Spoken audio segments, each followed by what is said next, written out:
Hey yo, welcome to another Friday. We are doing chapter 5 and chapter 6. And let's just get straight into it. Here we are. Chapter 5. Freya, Maychex, Vex, Mataro, and Azzy gathered at the man's hut. He smiled and let them in the back. "Here he is," he said, waving his hand. As he bounced around the cage, "Tied," she mused, looking at him closely. She held Bongash's memory chip near the drake, and the drake sniffed it.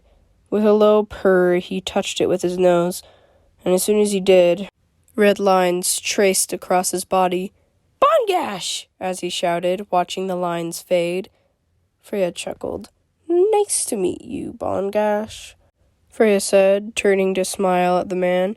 "How much?" she asked. "I'd say 85, the man said, rubbing his neck. "I'm here now, by the way," he chuckled, offering his hand.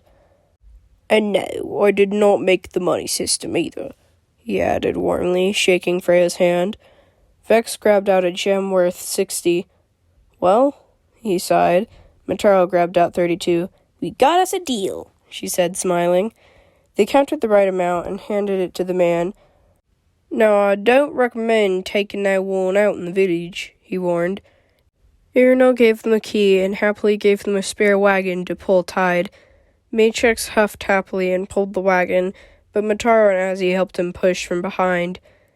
"We were cellmates and friends. He was sent off to the mines, and I was taken to do sorting," as he said, barely feeling exhausted. "Bongash said he had 2 pickaxes and he just tore at the rock all day. I think he likes the name Tide, also. Just saying," as he paused and looked at Tide for a moment. Mataro felt bad about what they went through every day. "I could have liked my job if I didn't know what they were doing," as he added. "I don't mind that." Mataro stopped. She didn't want to make Azzy upset about anything.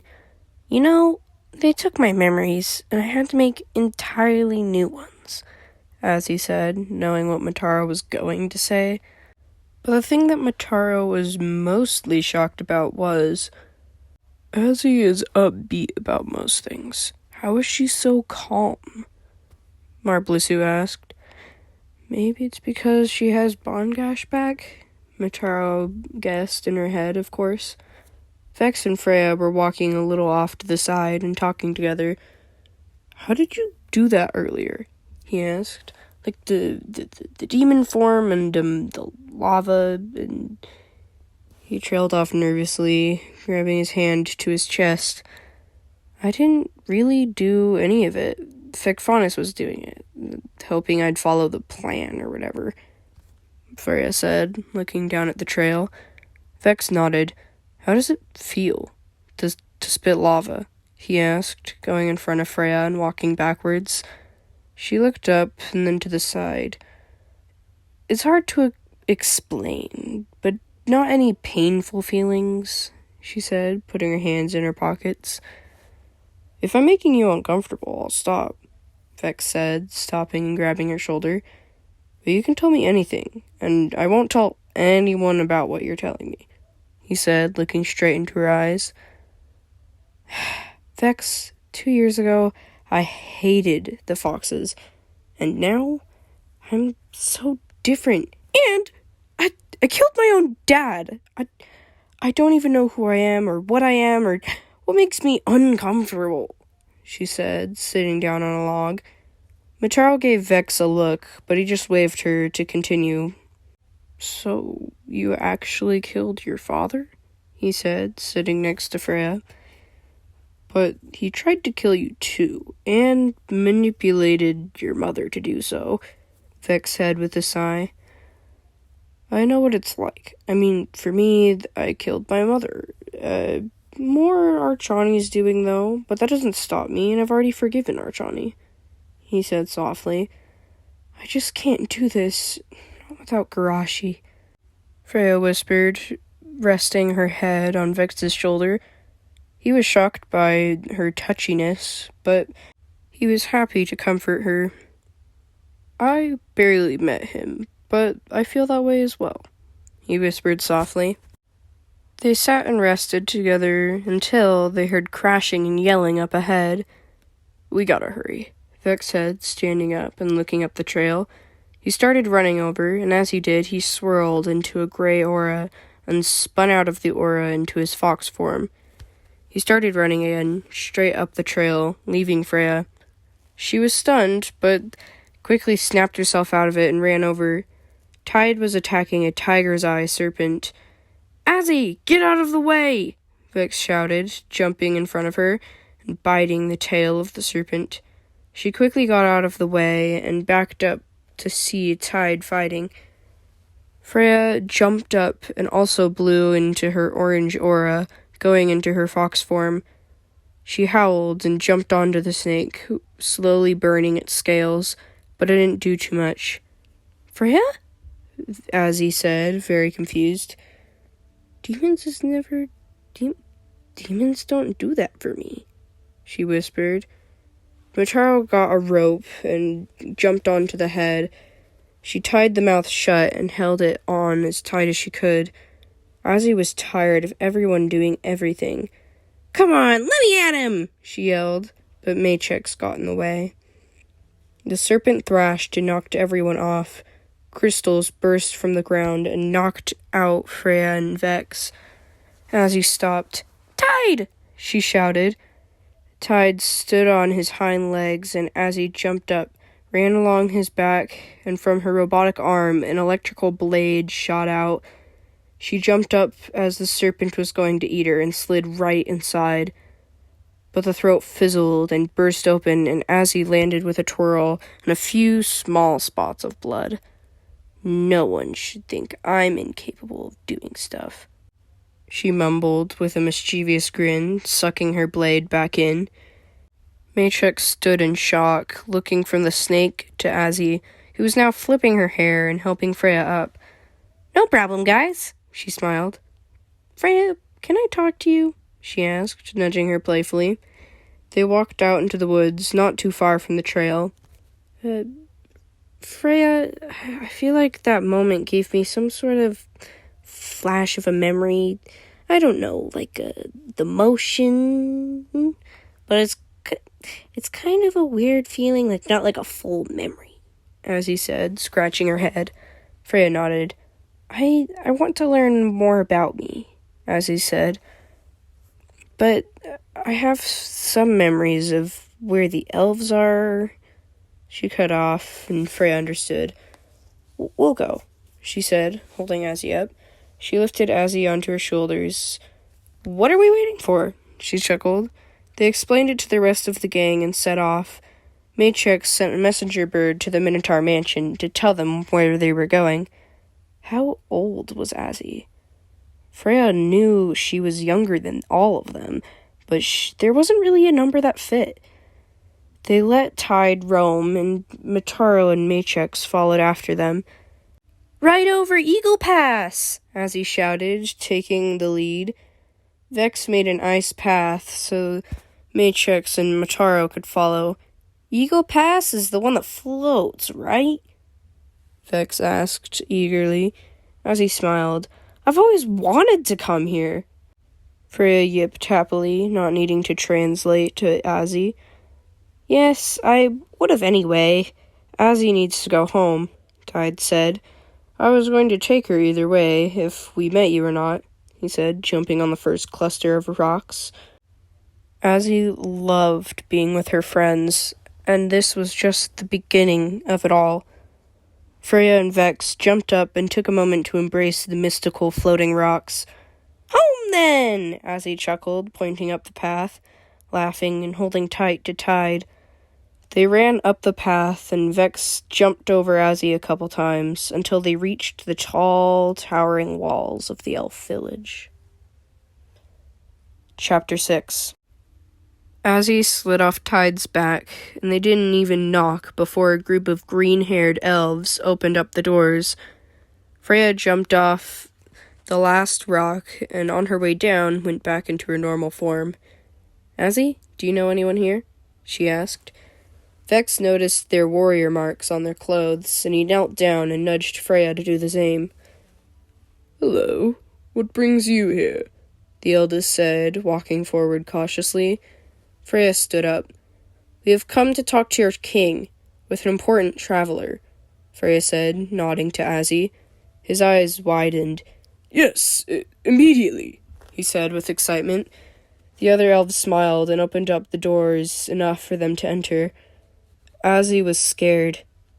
"What if I'll never remember?" she whispered to Freya. "What if I'm not the person they even remember?" she whimpered. But Freya comforted her. They stepped onto a crystal platform and were taken straight to the castle. Azzy looked around as they walked to the king's throne, and they all bowed as the king stood up. The king had red hair and a small mustache, but his clothes looked like he was ready for anything, and he didn't even have a crown. "Azzy," he said, with his eyes widening. The queen walked over to him from a different room. "Is everything okay?" she asked, not noticing Azzy. She had brown, flowing hair and a small tiara and a silk dress lined with small gold leaves on it. It was beautiful. The king took a step towards Azzy, and she flinched away. "Azzy, it's okay," Freya said, patting her shoulder. The queen then noticed Azzy and gasped, looking like she was going to cry. Tide nudged her forward, and the king and queen rushed over to hug her. "Azzy, we thought we'd never see you again," the queen wept. "And if we did, we thought the dark elves would have corrupted you," the king said softly. Azzy had her head fill up with memories. "Mom? Dad, I remember!" she cried. Freya smiled now that her friend was reunited. "She's a princess?" Mataro cried, making Freya and Maychex laugh. Tide purred and Vex sighed happily. "What happened? Are you all right?" the queen asked, rubbing her hand against Azzy's metal face. "Azalea, are you okay?" she whispered. Azzy nodded. "I'm fine," she said, holding back tears. The king and queen stood up and hugged Freya unexpectedly. "Thank you for returning our daughter," the king said. Then an explosion sounded from outside, and a blue-haired elf ran in. "We're under attack by the Dark Elves!" he yelped, panting hard. Azzy jumped with fear, and Tide growled. Freya watched as Tide charged out and helped attack the Dark Elves. "Azzy, stay here," the king said, running to attack. A moment later, the queen's dress turned into sand, revealing her armor-like clothes underneath. "Azzy, please do not let them get to you," Freya said, running off with Vex. They went into their fox forms and leaped out of the castle. Maychex looked at Azzy and ran off with a group of elf soldiers and Mataro. She felt something was off. It got too quiet in the castle. Just then, a dark, bat-like creature burst in, with an elf riding it. Was that an elf serpent or just a dragon? "Ah, Azzy, did you really think you would be able to return?" he said. Then, as he recognized the voice, "Headmaster?" she whispered. She was shook with fear. From the window, Freya was fired through, badly wounded already. "Freya!" as he shouted, running over to her. Then, Vex was thrown in next to her. Freya and Vex were unconscious and seriously injured. Azzy's fear quickly turned to anger. "Oh, too bad. Why don't you join them?" the dark elf chuckled. The creature charged up a fiery blast as Azzy huffed and stood up. "I was about to ask you!" she shouted. The creature shot the fire, but Azzy took the fire and turned it against the creature. She jumped up and a blade shot out of her as she walked towards the elf. "You are more demon than Krushimu," she hissed. Her normal eyes started glowing white, and her fists started to glow with a blue aura. Her robotic eye shone redder than normal, and she drove the blade into his head. She shouted in fury and jumped up, climbing to the roof. She blew the flying demons out of the sky and burned the dark elves riding them. The demons gathered their attention to Azzy, and she smiled, as they soon all aimed to attack her. But she took the rebel of the other elements to block and destroy the demons. Azzy was suddenly hit with 3 lasers, and when they stopped, a ginormous Mogin dragon burst out of the smoke. The elves cheered, and Tide looked up at the giant beast. The dragon whacked the demons flat on the ground and roared, disappearing into a purple flame, which left Azzy alone. Azzy fell to her knees. "Freya," she breathed, and fell off the roof. Freya limped over to help her up. "Azzy! Azalea, are you okay?" she shouted, swelling up with tears. The dark elves retreated suspiciously as the king and queen rushed over to Azzy. Motaro and Vex finally arrived and helped Vex up. "Azzy, are you okay?" the queen asked, but Azzy didn't answer. "No, no, no!" the queen yelled, punching the ground. "Azzy, no!" he screamed, grabbing her and crying. Tide ran over and licked Azzy carefully, then roared up to the sky in fury. Freya sparked an idea. "Move! Everyone move!" she shouted, grabbing Azzy and opening her circuit panel. She zapped some wires together, but nothing seemed to work. Then she noticed a disconnected wire. She found a broken blade from a dagger, then focused really hard. "Freya, what are you doing?" Vex asked, limping over with Matrix and Motaro. Freya just shushed them and finally harnessed her fire abilities to melt some of the blade to connect the wire. "I'd back up if this works," she said, catching her breath. Everyone scooted back, and Freya twisted a gear and closed the panel. A second later, "Oh my gosh!" There was a boom, and then there was like demons, and then there was like "Rawr!" And then there was like a dragon that I summoned. Did you see that? And then like an explosion that I did, and then I was like "Rawr!" And then there was like a giant explosion, and then like crash, and then what happened? As he shot up, and she was back to her zippy, energetic self. Everyone hugged her, and Tide rested his head on them, joining the hug. All of the elves in the village were able to drive the dark elves away completely, and immediately gathered the village for getting repairs. They stayed all night, and planned to leave in the morning. "Mom, Dad," as he said, still nervous. I want to go with Freya," she said quickly, closing her eyes. Freya patted her back, and Azzy's parents hugged her again. "We'll miss you," her mother said. "Make sure to visit," her father said softly. "We don't want your little brother to be alone," she reminded her. "Maychex says let's go. Moonfox will love to see us," Maychex huffed, flapping his ears in a silly way. They smiled and said their goodbyes, but just then, as they got out of the castle doors, a swarm of demons and dark elves hit the kingdom once more. But this time, all the elves gathered together and used their elements to make a large blast.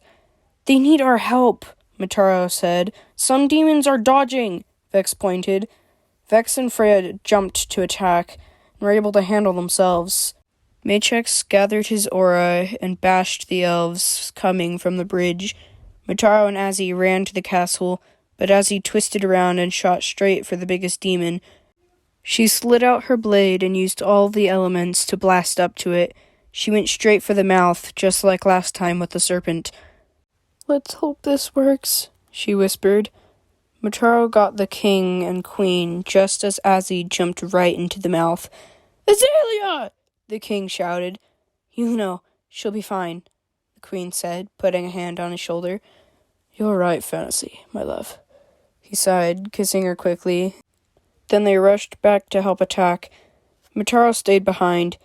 "No, I can't do this alone, Marblesu. I need more help," she whispered. "People are dying. Please." "Plus, I think a fox form is well-deserved," she said. Marblesu rolled his eyes. "Okay, but be more serious this time." She took a deep breath, and her blue aura surrounded her. The ground cracked, and the aura calmed to a wisp. She opened her eyes, growling. She darted from building to building, grabbing different boulders on the way, and with a roar, Motaro threw the boulders, hurling them through the air. and some giving a killing hit. Matrix howled his battle cry and sent a purple shockwave across the bridge. Motaro snatched the elves riding the demons and ripped them in half. Azzy fell into the stomach and felt immediate acid burning her skin. "Now!" she said, taking her final breath. She focused hard and started feeling a new power surging through her. Instead of controlling fire or rock or anything else, she felt the acid move around her. "There, concentrate," she thought in her head. The acid swirled and moved away from Azzy. Then she twisted and twitched as the acid bubbled and soaked into the flesh of the beast. Azzy stomped and thrust her hands to the throat, and the rest of the acid shot up the neck. Azzy and Vex stopped and saw the acid tearing and bubbling up the throat of the titan-like demon. "Azzy!" Freya howled, throwing the demon she was fighting. Freya and Vex ran over to Motaro, who was shredding the jaw of a dragon. "Freya! Hey, what's wrong?" she grunted casually, ripping the lower jaw clean off. Vex was stunned, and his tail wagged unexpectedly. "We need to help Azzy," he said, pointing to the demon with the fizzing mouth. They nodded and ran for the towering beast. "Freya, you take the throat, Motaro take the stomach, and I'll take the back, or something," Vex said as they ran faster. Motaro threw herself against the stomach and clawed at it, but the skin was too rough. Vex slashed at the eyes and froze up the tongue. Then Freya spread a line of lava in a ring around the throat. "Vex, move!" Freya shouted as the neck gave out and exploded acid and lava out everywhere. Motaro gathered boulders and sliced into the skin. "Azzy's still in there!" Motaro roared. The group of earth elves started throwing rocks at the stomach as well, helping Motaro. They made a hole wide enough for Vex to go through. He froze pillars of ice to the stomach to hold it open, then grabbed Azzy, who was now unconscious. But from the outside, another demon was thrown on top, collapsing the stomach. Matrix was being surrounded. He could hit all he wanted, but the demon's skin was too thick. Matrix cried out for help, but no one heard. He hit the head of a demon, which angered him more. Then an axe swung and cut off the head. "Father!" Matrix boomed. Moonfox had white glowing eyes, and his aura was bright yellow. "Charge!" he roared, and an army of minotaurs blasted in. "My son does not send messages with a crow." Moonfox smiled, patting Matrix, and flapped his ears, then ran off to bash more demons. "Yes, I sent a robin. The dark elves must have shot it down and changed the message." Matrix spat, crunching a dark elf with his hammer. Vex and Azzy were being crushed, and Vex could barely make ice hold it up. "Motaro!" he yelled, sliding Azzy closer to the hole. Motaro gashed a huge boulder at the hole. It was just enough to get Azzy out, but Vex got crushed by all the demon flesh. "Vex!"